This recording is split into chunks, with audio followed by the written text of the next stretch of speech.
लिया। उसमें सूर्य जैसा प्रकाश था, सूर्य जैसा तेज था। सभी सभासद खड़े हो गए, कहने लगे भगवान आज तो अपनी सभा धन्य हो गई। भगवान कहने लगे भैया ऐसा क्या हो गया? बोले भगवान अपनी सभा में भुवन भास्कर सूर्य पधार रहे हैं। भगवान ने कहा ऐसा है, ये सूर्य नहीं है, ये सत्राजित नाम का राजा है। बोले भगवान इसमें सूर्य जैसा तेज कैसे है? बोले ये सूर्य का बड़ा परम भक्त है, बड़ी उपासना सूर्य की करी तो सूर्य देव ने इसे एक मणि प्रदान किया है। उसी मणि को धारण करके सत्राजित आ रहा है, इसीलिए उस मणि में भी सूर्य जैसा प्रकाश है, तेज है। सत्राजित आया, सभी सभासदों ने उसका आदर सत्कार किया। जब जाने लगा तो नाना उग्रसेन ने कहा कि बेटा कृष्ण, सत्राजित के पास कितने परिवार हैं? तो भगवान ने कहा नाना जी सत्राजित है, एक उसका छोटा भाई है प्रसेन, एक लड़की है और एक पत्नी है, कुल 4 प्राणी हैं। बोले ये बताओ सत्राजित जो मणि धारण किया है वो 1.25 मन सोना रोज देती है। सुबह उस मणि का यदि पूजन अर्चन बंदन करता था सत्राजित तो 1.25 मन सोना रोज वो देती थी मणि जो है। तो सत्राजित के पास इतना खर्चा तो है नहीं, सत्राजित के पास इतना खर्चा तो है नहीं, छोटे राज्य का वो राजा है।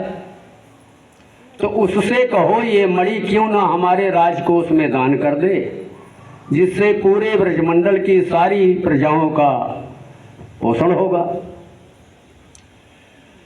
भगवान ने कहा नाना जी हम आपकी प्रजा हैं, आपके आदेश का पालन करना हमारा धर्म है, जबकि वो देगा नहीं मणि।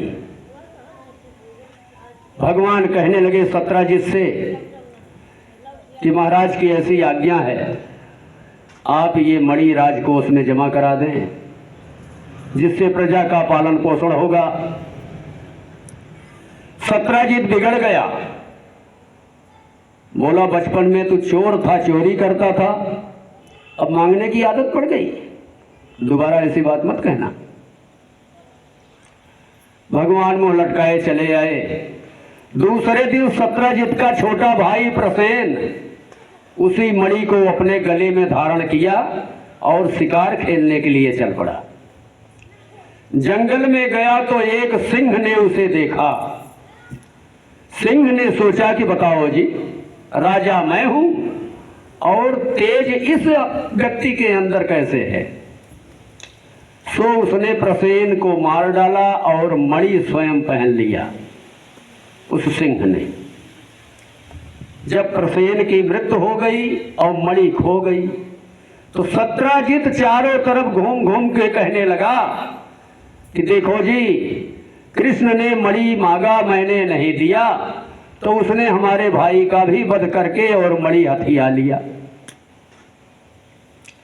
भगवान को अनायास का कलंक लग रहा है।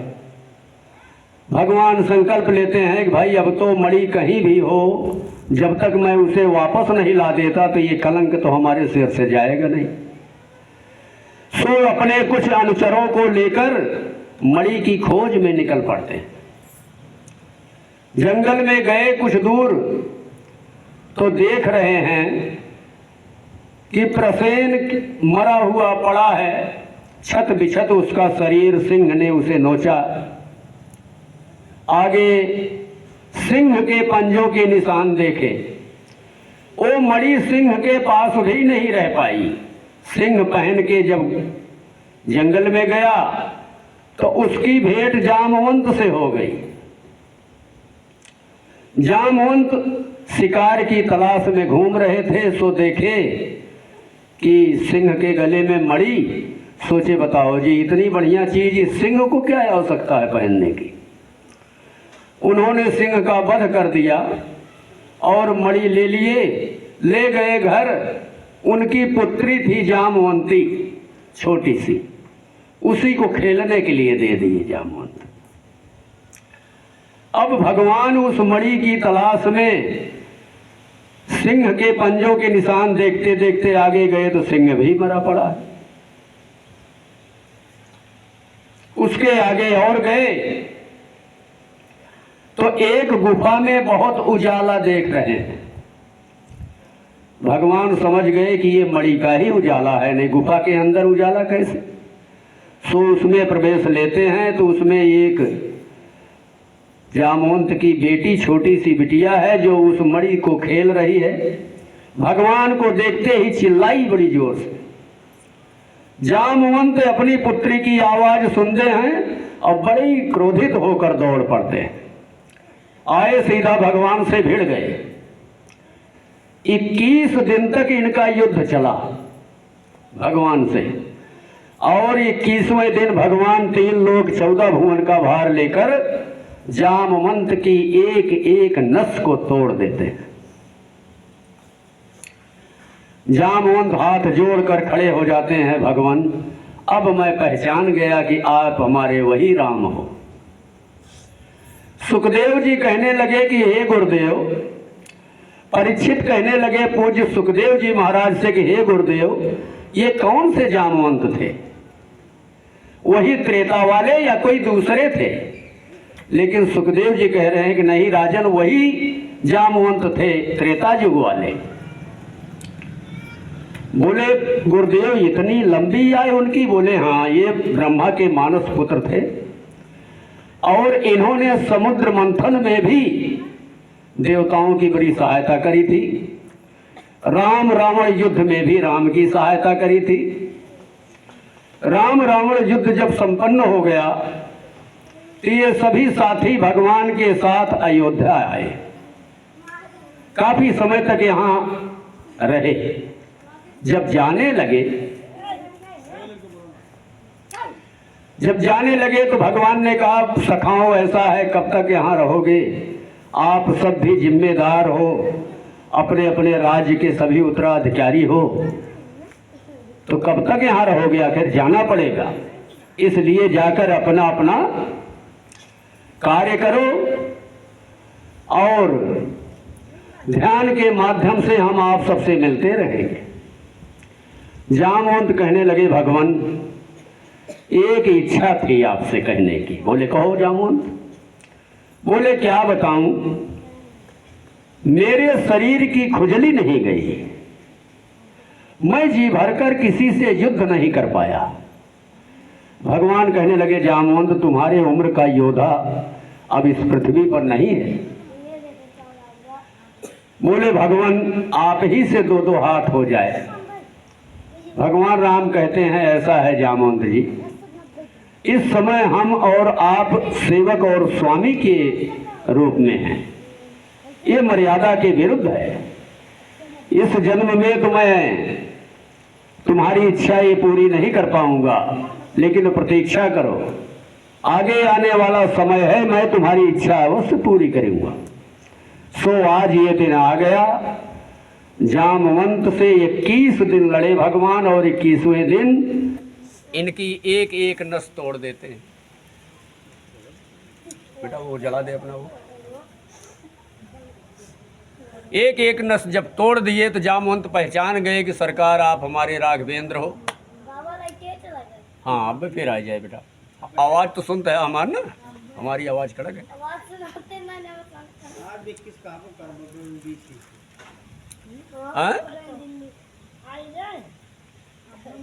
तो जामवंत कहने लगे भगवान आखिर कारण क्या था जो आकर आपने हमारी ये इच्छा पूरी करी? भगवान कृष्ण कहने लगे कि ऐसा है जामवंत जी, हम इसी मणि के चक्कर में आए हैं।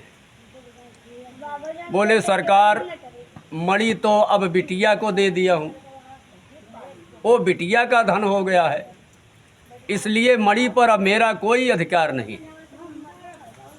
बोले तब मणि कैसे मिलेगी मुझे? मणि तो मुझे लेकर जाना है, क्योंकि मणि के लिए मुझे कलंक लग चुका है। बोले सरकार एक उपाय है, हमारी बिटिया को ले जाओ, साथ में दहेज में मैं मणि भी दे दूंगा। सो जामवंती को लेकर और वो मणि भगवान आते हैं द्वारिका। द्वारिका आए तो चूंकि ये भालू की बिटिया थी, भालू की तरह थी, बाहर जामवंती को भगवान खड़ा कर दिए और अंदर आए, रुक्मिणी से कहने लगे देवी तुम्हारी एक बहन और लाया हूँ। बोले सरकार आप तो कितने ही ला सकते हो, एक क्या है। बोले इतनी सुंदर है वो, इतनी सुंदर है कि उसके रूप स्वरूप से नज़र ही नहीं हटती। इस पर मैया रुक्मिणी क्रोधित हो रही हैं। अरे मोहन नारी नारी के रूपा, मोहन नारी नारी के रूपा, मोहन नारी नारी के रूपा, पन्नगारिया नीति बनूपा, पन्नगारिया रीति अनुपा। स्त्री कभी दूसरे स्त्री की सुंदरता पे प्रसन्न नहीं हो सकती, ऐसा शास्त्र कहता है। मैया रुक्मिणी लक्ष्मी की अवतार हैं, लेकिन इन्हें भी ईर्ष्या होने लगी, क्रोधित हो गईं। बोली ऐसी बात है तो मैं श्राप देती हूँ कि जामवंती हमारे ही जितना सुंदर होगी, हमसे ज़्यादा सुंदर नहीं हो सकती। भगवान हंसने लगे, बोले देवी तुमने तो जामवंती की बिगड़ी ही बना दिया। वो तो इतनी कुरूप थी, सुखी रहो, इतनी कुरूप थी, भालू की बेटी थी, लेकिन आपने तो उसे परम सुंदर ही बना दिया। बोलिए आनंद कंद भगवान की। देवी आपने तो उसे परम सुंदरी बना दिया। इस तरह से पूज्य सुखदेव जी महाराज कहते कि हे राजन, दूसरा विवाह भगवान ने जामवंती के साथ किया। भगवान का तीसरा विवाह कैसे हुआ? जब मणि प्राप्त हो गई तो सत्राजित को बुलवाए, बोले भैया अपनी ये मणि ले जाओ, अनायास का हमें कलंक लगा रहे थे, ये मणि हमारे पास नहीं थी, हमें बहुत खोजने पर ये प्राप्त हुई। सत्राजित बहुत शर्मिंदा हुआ, इतने बड़े आदमी को मैंने कलंक लगाया। हमारे ये भी राजा हैं, और प्रायश्चित के लिए कि अब मैं अपना प्रायश्चित कैसे करूं, सो अपनी पुत्री सत्यभामा को भगवान को सुपुर्द कर दिया और दहेज में ये मणि प्रदान कर दिया भगवान को। पहले नहीं दे रहा था, मना कर रहा था, लेकिन आज देखो ये मणि भी दे दिया, साथ में अपनी पुत्री सत्यभामा को भी दे दिया। तो ये 1.25 मन सोना रोज देती थी मणि। इसीलिए सत्यभामा को बड़ा घमंड था, बड़ा अहंकार था कि हमारे जितना दहेज कोई लेके नहीं आया। बार बार अहंकार अपना दिखाती थी सत्यभामा। इस तरह से भगवान का तीसरा विवाह संपन्न हुआ सत्यभामा के साथ। भगवान का चौथा विवाह कैसे हुआ? सुखदेव जी कहते हैं कि हे राजन, बिंद अरविंद 2 भाई थे, जिनकी बहन थी मित्र वृंदा। उन्होंने स्वयंवर रखा, उनके पास 7 बैल थे। उनके स्वयंवर की ये शर्त थी कि इन 7 बैलों को जो एक साथ नकेल पहना देगा, अपनी बहन का विवाह हम उसी के साथ करेंगे। सो भगवान के अतिरिक्त और कोई ये काम नहीं कर पाया। भगवान गए, 7 रूप धारण किए और एक साथ 7 बैलों को नकेल पहना दिए। सो इनका चौथा विवाह मित्र वृंदा के साथ हुआ।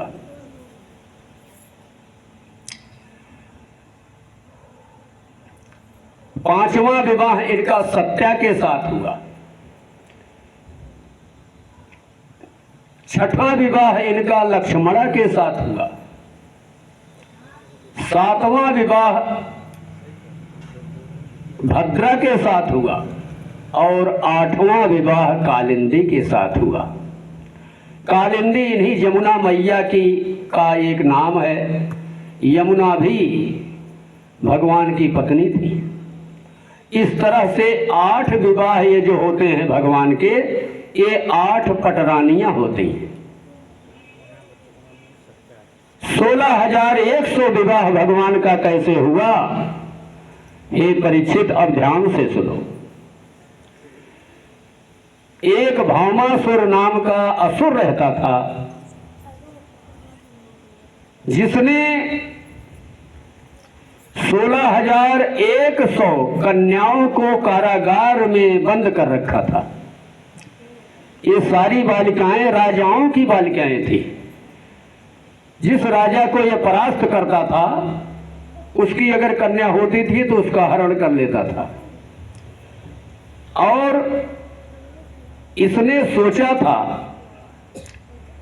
कि जब 1,00,000 बालिकाएं हो जाएंगी तब मैं इनसे विवाह करूंगा। सो 16,100 बालिकाएं ये कारागार में बंद कर रखा था। भगवान को ये पता था। भगवान अपने परिकरों को लेकर जाते हैं और भौमासुर से युद्ध होता है। भौमासुर का वध करते हैं और 16,100 बालिकाओं को इस कारागार से मुक्त करते हैं। ये बालिकाएं जब कारागार से बाहर निकली तो भगवान से सभी प्रार्थना करने लगी कि हे वासुदेव, हमें इस कारागार से बाहर क्यों निकाले हो? हमारे लिए तो ये संसार ही कारागार बन गया है। अब हमसे कौन विवाह करेगा? इसलिए हे श्याम सुंदर, हमें उसी कारागार में पुनः फिर से डाल दो। हमारा हरण हो चुका है, हमारा विवाह अब हमसे कोई नहीं कर सकता। भगवान विचार कर रहे हैं कि कह तो ये बालिकाएं सही रही हैं, इनसे अब कोई विवाह नहीं करेगा। लेकिन भगवान कैसे छोड़ सकते हैं? जीव को ये दुनिया वाले छोड़ देते हैं। दुनिया वाले कभी साथ नहीं देते, लेकिन भगवान नहीं छोड़ते। भगवान को प्रिय कौन है? भगवान कहते हैं कि सबको मैंने ही बनाया है, लेकिन हमें प्रिय कौन है?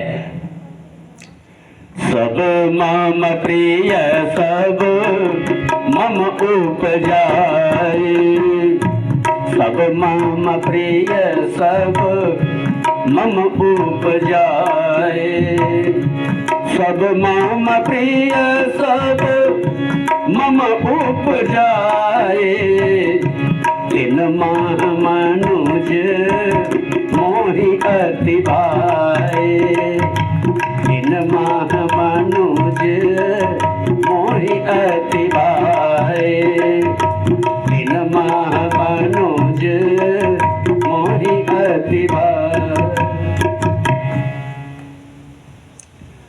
भगवान ये कहते हैं सबको मैंने ही बनाया है, लेकिन इन सब में सबसे प्रिय मुझे मनुज है। मनुज किसे कहते हैं? जिसमें मानवता हो। मानवता को धारण करने वाला जो मानव है, उसी को मनुज कहते हैं। उसमें देवत्व पाया जाता है, जिसमें धर्म कर्म पूजा पाठ दया स्नेह सारी चीजें होती हैं। वो महामानव है जिसमें ये सारी चीजें पाई जाती। नहीं, मानव होने में ही बड़ाई नहीं है। मानव ही तो राक्षस भी है, वो भी मानव है। मानव होकर दानव बन जाता है व्यक्ति। लेकिन ये सारी चीजें जब उसमें आ जाती हैं तो मनुष्यता को प्राप्त कर लेता है, देवत्व तो आ जाता है उसमें। और भगवान दोनों हाथ उठाकर ये प्रतिज्ञा लेते हैं कि हे बालिकाओं, आज से तुम्हारा पति मैं हूं, लेकिन इस बात को केवल आप लोग जानोगे और मैं जानूंगा, तीसरा कोई नहीं जानेगा। और भगवान इन सबको द्वारिका ले जाते हैं। एक ही घड़ी मुहूर्त में भगवान 16,108 विवाह संपन्न करते हैं अपने साथ।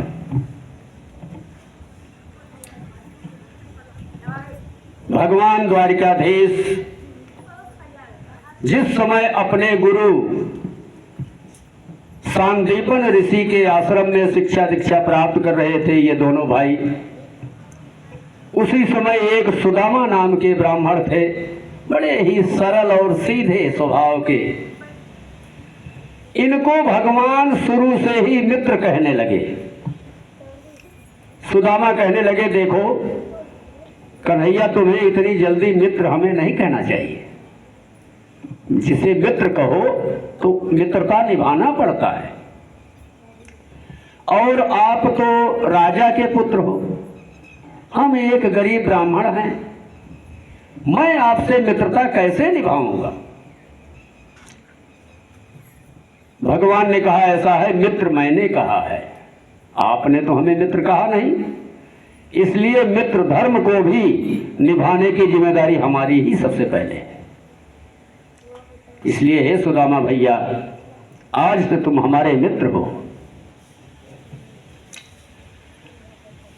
एक बार की बात है, गुरु सांदीपन भगवान कृष्ण को और सुदामा को समिधा लेने के लिए जंगल भेज रहे थे, लकड़ी। गुरु माता ने कहा कि बेटा तुम दो, कन्हैया बहुत छोटा है। हे सुदामा, कन्हैया बहुत छोटा है, कृपया ध्यान देना, रात न होने पाए, सूर्य अस्त से पहले ही लौट आना, नहीं गुरु जी को भी चिंता होगी और हमें तो होगी ही। सुदामा ने कहा, माता आप चिंता ना करें, मैं कन्हैया का पूरा पूरा ध्यान रखूंगा।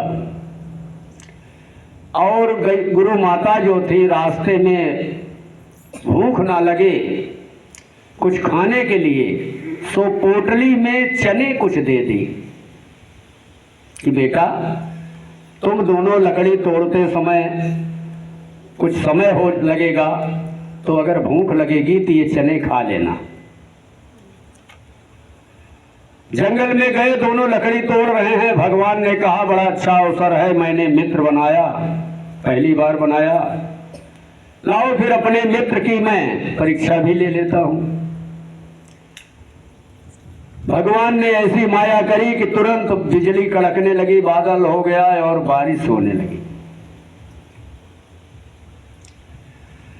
सुदामा महाराज कहने लगे, अरे कन्हैया ये तो बारिश होने लगी। बोले, हाँ सुदामा भैया, अच्छा मैं पेड़ पर चढ़ जाता हूँ, किसी तरह अपना बचाव करता हूँ।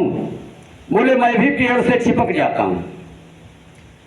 और चने सुदामा के पास ही थे।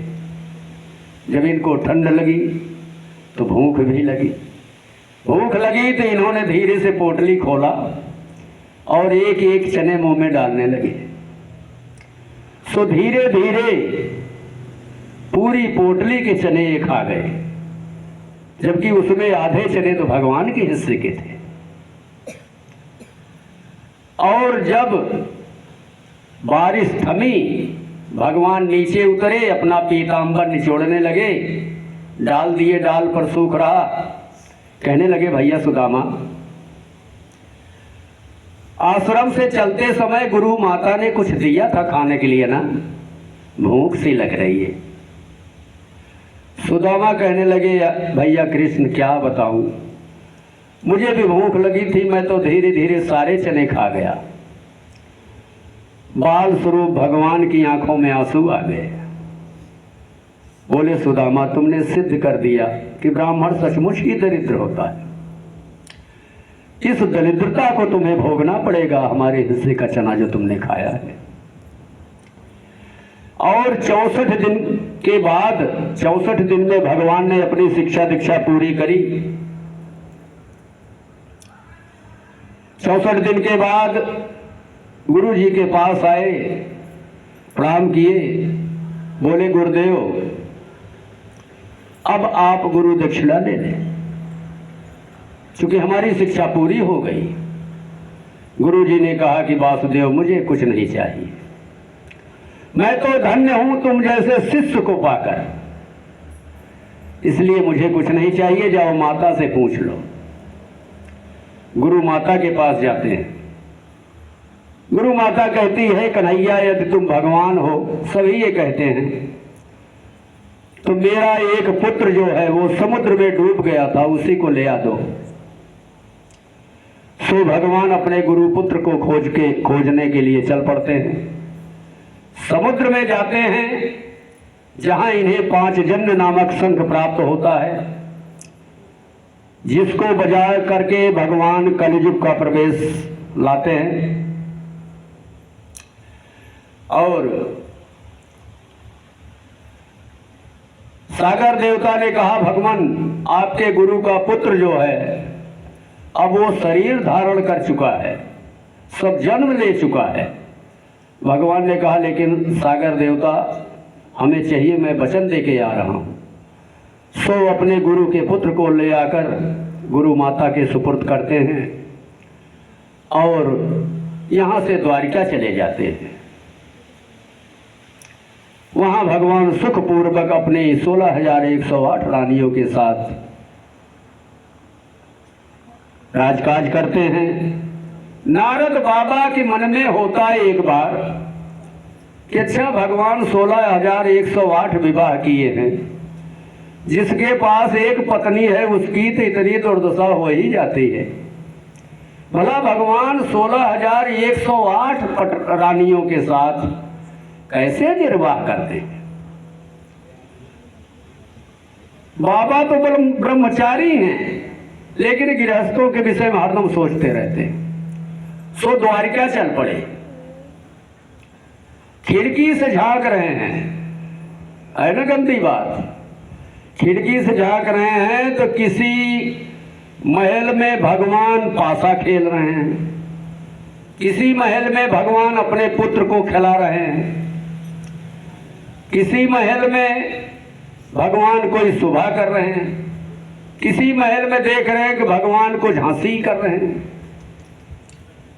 ठिठोली कर रहे हैं। तरह तरह के रूप वो हर महल में भगवान का देख रहे हैं।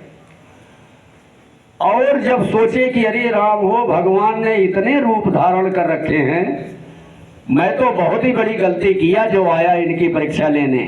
सो नीचे सर करके जैसे ही भाग रहे कि द्वारिका से मैं बाहर निकल जाऊं, तब तक आगे भगवान खड़े हो गए, कहने लगे अरे प्रणाम देवर्षि, आप कब आए। बहुत शर्मिंदा हुए, बोले प्रभु मुझे क्षमा कर देना। बोले बाबा बैरागी, तुम्हें हम गृहस्थों की बातों में आने का क्या मतलब बनता, तुम तो बाबा बैरागी हो, हम गृहस्थ हैं, हम चाहे जैसे रहें। अरे बोले प्रभु मुझे क्षमा कर दो, मुझे सहस्र क्षमा कर दो, मुझे बहुत बड़ी गलती हो गई। समय बीतता गया। एक समय की बात है, सुदामा महाराज बहुत गरीब हो गए, जबकि सुदामा महाराज सुदामापुरी के राजा थे। बाद में तो भगवान अपने जैसा ठाट बाट सुदामा का भी बना दिया, लेकिन समय का ऐसा चक्कर चला। भागवत में है, व्यास लोग बहुत बढ़ा चढ़ा कर बोलते हैं सुदामा महाराज के विषय में। सुदामा ब्रह्मवित्तमः, व्यास जी लिखते हैं, ब्रह्म के धनी थे सुदामा। वित्त माने धन। सुदामा जो थे ब्रह्म के धनी थे, ब्रह्म सिद्ध थे, ब्रह्म की परख वाले थे, और किसी भी चीज पर उन्हें आसक्ति नहीं थी, परम विरक्त थे। इनके 5 पुत्र थे। एक बार की बात है जब इंद्रप्रस्थ मेला लगा। ए मैया बैठे रहने, बैठे रहे, कुछ कहो ना।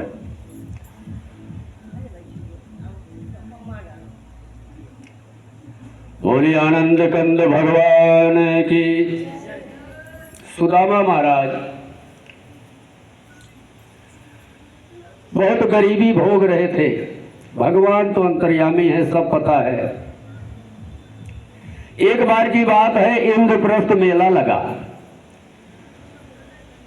सुदामा पत्नी मैया सुशीला अपने 5 पुत्रों को लेकर मेला देखने गई थी और भगवान भी आए थे। मेले में सुशीला केवल भगवान को ही देख रही है कि कहीं नजर आ जाते हो, भगवान कहीं नजर आ जाते हैं। वो जान रही है कि भगवान आए होंगे। अभी हस्तिनापुर आए थे तो इंद्रप्रस्थ भी मेला में आए होंगे। सो भगवान आए, प्रणाम किए मैया सुशीला से, कहने लगे भाभी एक बार भैया को द्वारिका भेज देना। इससे पहले सुदामा कभी चर्चा नहीं करी सुशीला ने महाराज सुदामा से कि आप स्वामी द्वारिका चले जाओ। लेकिन जब से ये भगवान कह दिए कि भाभी भैया को एक बार द्वारिका भेज देना, तब से ये नित्य चर्चा करे। सुदामा एक दिन सुशीला एक दिन कहने लगी कि स्वामी ये गोविंद गोविंद करते रहते हो, कौन है गोविंद जो हर श्वास पे आप गोविंद गोविंद भजते रहते हो? भगवान सुदामा जी कहने लगे कि देवी ये सुशीले, ये मेरा बचपन का मित्र है। इस समय ये द्वारिका का राजा है। कहने लगी स्वामी ये केवल द्वारिका के राजा ही हैं? बोले नहीं नहीं, अखिल ब्रह्मांड का स्वामी है वो, उसका नाम गोविंद है। बोली स्वामी जब वो भगवान हैं तो एक बार तो उनके पास जाना चाहिए। सुदामा टाल देते थे कि देखो देवी, अपने कर्मानुसार ही जीवन बिताना चाहिए। हमें जो भोग मिला है उसे यदि इस जन्म में नहीं भोगोगे तो अगले जन्म में भोगना पड़ेगा। इसलिए भोगने से कभी कतराना नहीं चाहिए। जो कुछ भोग मिला है उसे खुशी से भोगो। नहीं भोग पाओगे तो अगले जन्म में बार बार भोगना पड़ेगा, लेकिन भोगना तो पड़ेगा ही। क्योंकि सुदामा महाराज ज्ञानी थे, सुशीला से यही कह देते थे कि ये देवी हमें भोगना है तो भोगो खुशी से, नहीं भोगोगे तो फिर बाद में भोगना पड़ेगा। हमें गरीबी लिखी है तो गरीबी हमें भोगना पड़ेगा। रोज रोज कहती है, बहुत प्रकार से समझाती है कि स्वामी हम आप गरीबी में पल गए, लेकिन हमारे बच्चों का क्या दोष है? हमारे 5 बच्चे हैं। सुदामा महाराज पंडित थे, मान लो पांडित्य करते थे, पांडित्य कर्म करते थे। जब किसी दिन भिक्षा मिल जाती थी तो समय से घर आ जाते थे। जिस दिन कुछ नहीं मिलता था उस दिन प्रतीक्षा करते थे कि जब बच्चे सो जाएं तब घर चलूं, नहीं तो बच्चे कुछ न कुछ मांगेंगे। ये सब दिन सुदामा महाराज देख रहे हैं। एक दिन सोचने लगे कि पत्नी हमारी जो कह रही है सर्वथा अनुचित तो नहीं है। मुझे अपने लिए नहीं, बच्चों के लिए, पत्नी के लिए जाना चाहिए। और कहने लगे देवी मेरा मित्र जो है द्वारिका का राजा है।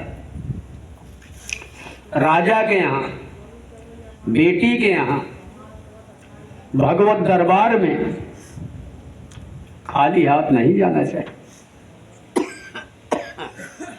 किसी संत के पास खाली हाथ नहीं जाना चाहिए देवी। गुरु दरबार में जो खाली हाथ जाता है वो खाली हाथ ही वहां से वापस आता है, उसे कुछ प्राप्त नहीं होता। ये शास्त्रोक्त है। इसलिए हे देवी, तू सही कह रही है, अब मैं द्वारिका अवश्य जाऊंगा, लेकिन कुछ प्रबंध कर दे। भाई पैसा तो था नहीं, सुदामा महाराज फर्स्ट क्लास का पैक मंगवाते और कोई गिफ्ट लेकर जाते। मैया सुशीला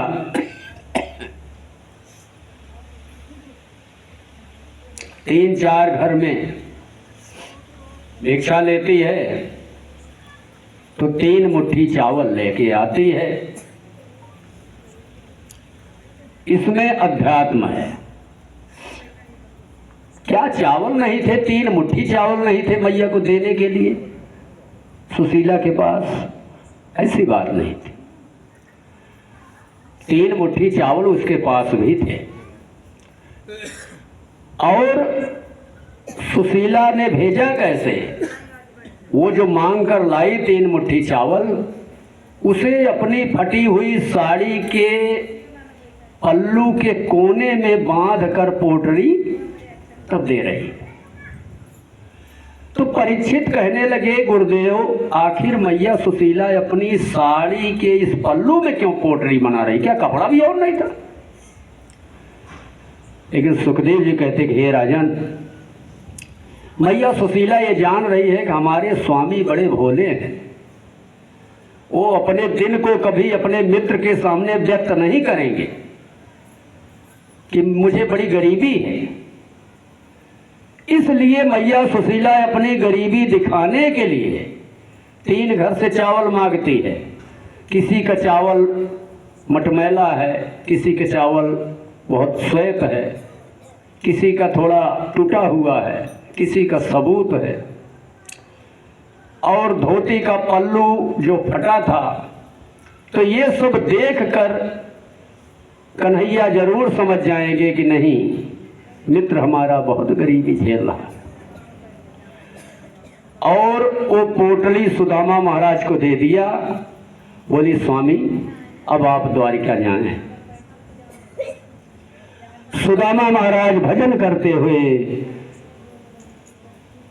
द्वारिका की ओर चल पड़े। बोलो कृष्ण भगवान की।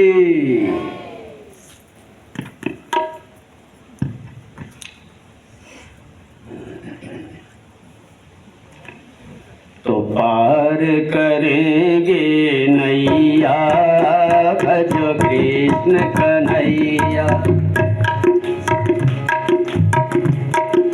पार करेंगे मोरी नैया, भजो कृष्ण कन्हैया। कृष्ण कन्हैया भजो कृष्ण कन्हैया, कृष्ण कन्हैया भजो कृष्ण कन्हैया। पार करेंगे नैया, भजो कृष्ण कन्हैया। पाल कृष्ण गोपाल हमारो, ब्रजवासिन को प्राण पियारो। पाल कृष्ण गोपाल हमारो, ब्रजवासिन को प्राण पियारो। नंद मेहर की छैया, भजो कृष्ण कन्हैया। पार करेंगे मोरी नैया, भजो कृष्ण कन्हैया। ग्वाल बाल संग धेनु चरावे, लूट लूट दधी माखन खावे। ग्वाल बाल संग धेनु चरावे, लूट लूट दधी माखन खावे। माखन चोर कन्हैया, भजो कृष्ण कन्हैया। पार करेंगे मोरी नैया, भजो कृष्ण कन्हैया। गोपिन के संग रास रचावे, कामदेव यन मार भगावे।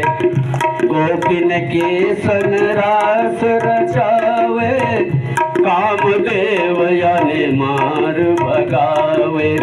काली नाग नथैया भजो कृष्ण कन्हैया, पार करेंगे मोरी नैया भजो कृष्ण कन्हैया।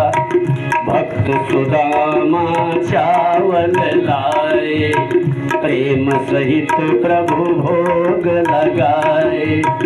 भक्त सुदामा चावल लाए, प्रेम सहित हरि भोग लगाए।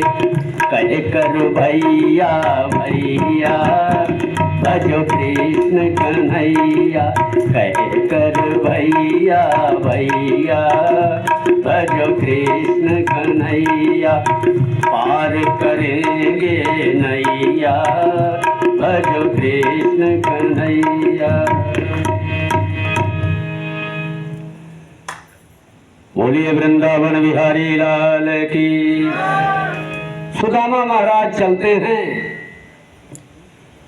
कुछ दूर गए तो देख रहे हैं एक बैलगाड़ी लेकर कोई आगे आगे जा रहा है, और पलट पलट कर सुदामा महाराज को देख रहा। सुदामा ने कहा कि ऐसा लगता कि मुझे पहचान रहा है।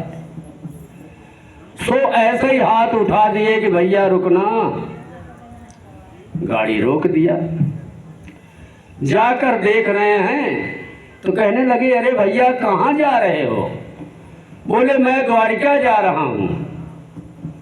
सुदामा महाराज ने कहा कि भैया द्वारिका तो मुझे भी जाना है, मैं भी द्वारिका ही जा रहा हूँ। बोले बड़ा अच्छा है, मैं तो अकेले ही हूँ और आप आओ हमारी बैलगाड़ी पे बैठ जाओ। तो सुदामा महाराज कह रहे हैं भैया क्या नाम है आपका? बोले मेरा नाम मुरली मनोहर है। बोले बताओ हमारे उस कन्हैया से कितना मिलता जुलता नाम है, मुरली मनोहर, कितना मिलता जुलता नाम है। और जब आप हंसते हो तो एकदम लगता है कि जैसे हमारा कन्हैया ही हंस रहा है, ऐसा लगता है। चलो बड़ा अच्छा है, दोनों का सफर कट जाएगा। सो बैलगाड़ी पर बैठ गए सुदामा महाराज और भगवान उन्हें लेकर चल पड़े। पहुंच गए भेंट द्वारिका। कोई गया होगा, दरअसल जा तो हम भी नहीं पाए। संजोग बना था जो 3 महीने का लॉकडाउन लगा था, उसी में हम कथा मिली थी। वहाँ हम लोगों के कार्यक्रम मिला था जो 22 किलोमीटर समुद्र में है, स्टीमर लेकर जाता है ये भेंट द्वारिका। तो भगवान तो जब धराधाम से चले गए तो समुद्र में डूब गई। एक टापू है और नारायण चाहेंगे तो फिर दर्शन होगा। जब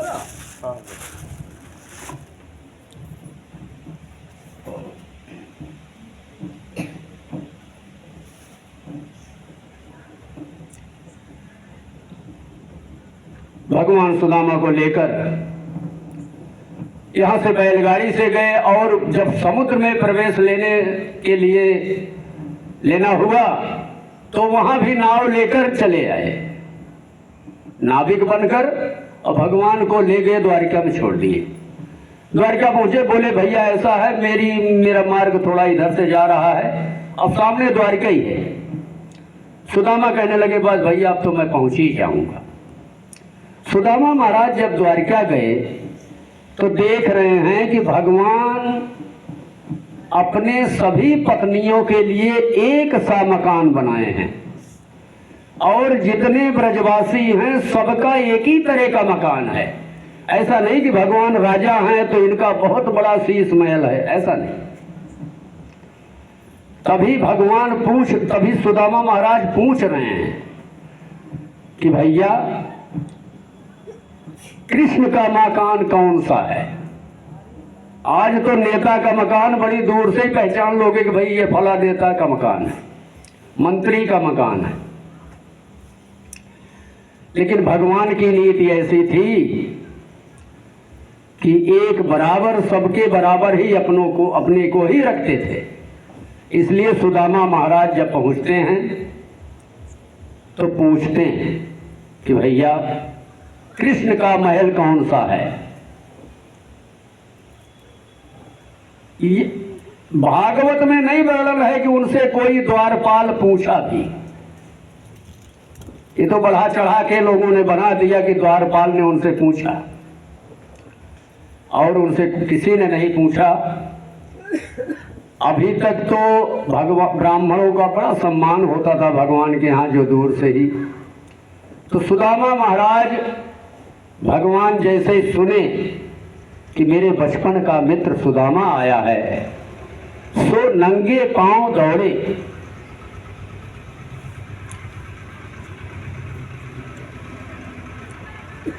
अरे इत उत दुपट्टा कहूँ भूतल पे परो जाए, रही नाही नटवर की सुधी के सामरे को।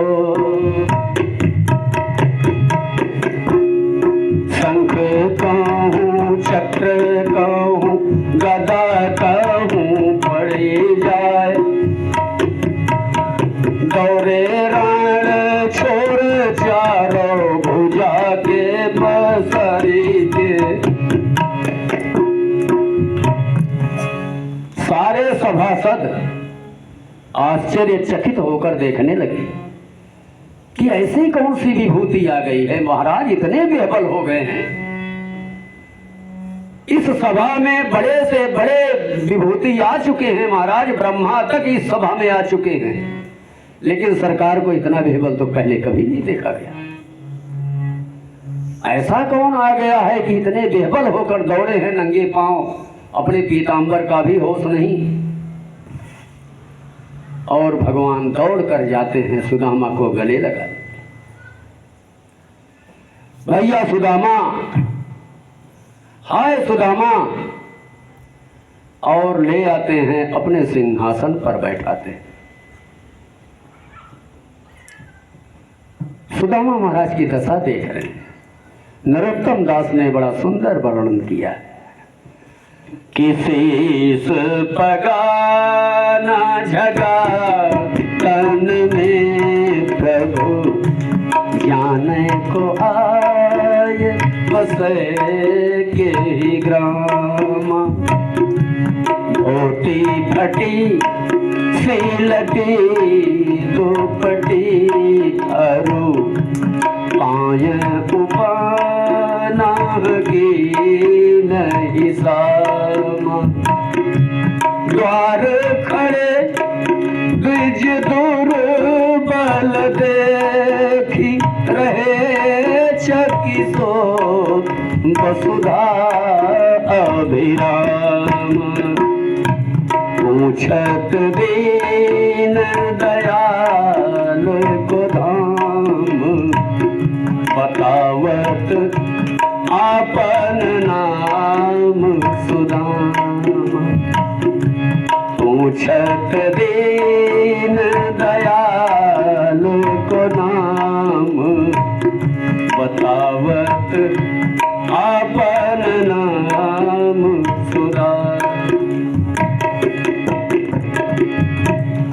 भगवान जब नीचे अपनी दृष्टि डालते हैं कि भैया पैदल, सुदामा भैया तुम पैदल ही आ रहे हो, देख रहे हैं कि ऐसे बेहाल ब्याई न सोपक, कंटक जाल लगे पुनि जोए। आए महादुख पाए सखा तुम, आए इतने ना गिते दिन खोए। देखी सुदामा की दीन दशा, करुणा करके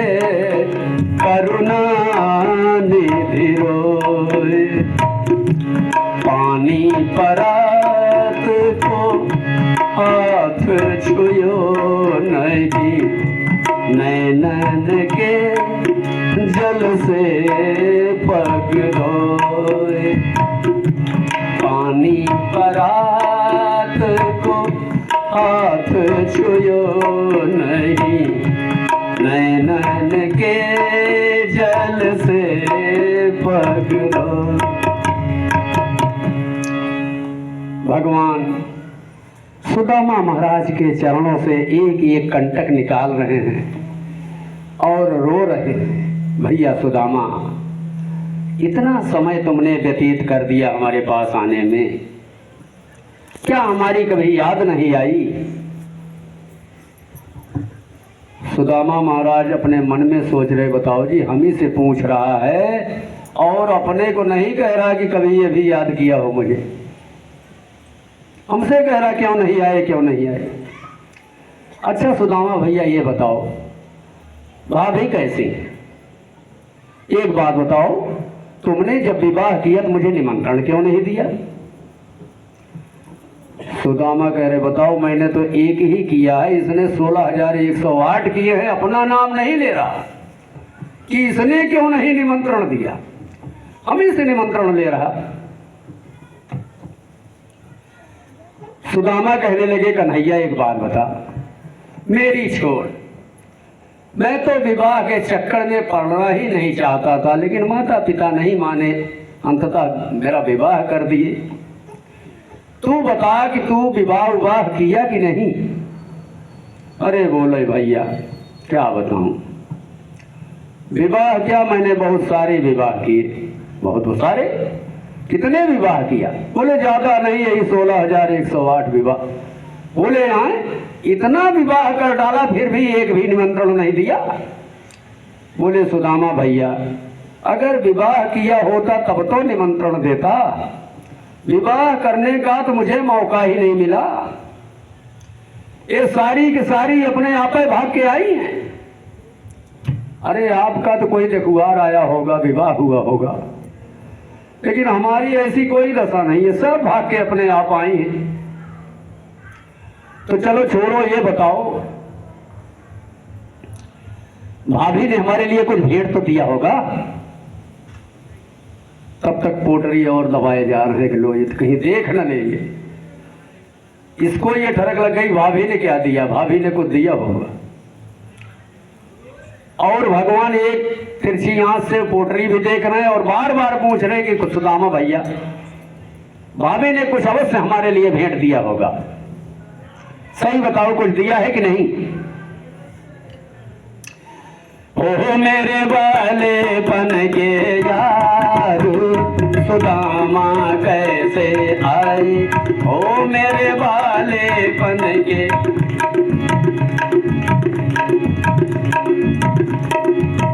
मेरे बालेपन के यार, सुदामा कैसे आए, सुदामा कैसे आए, मेरे भैया कैसे आए, सुदामा कैसे आए, मेरे भैया कैसे आए, ओ मेरे बालेपन के यार, सुदामा कैसे आए, मेरे बालेपन के यार, सुदामा कैसे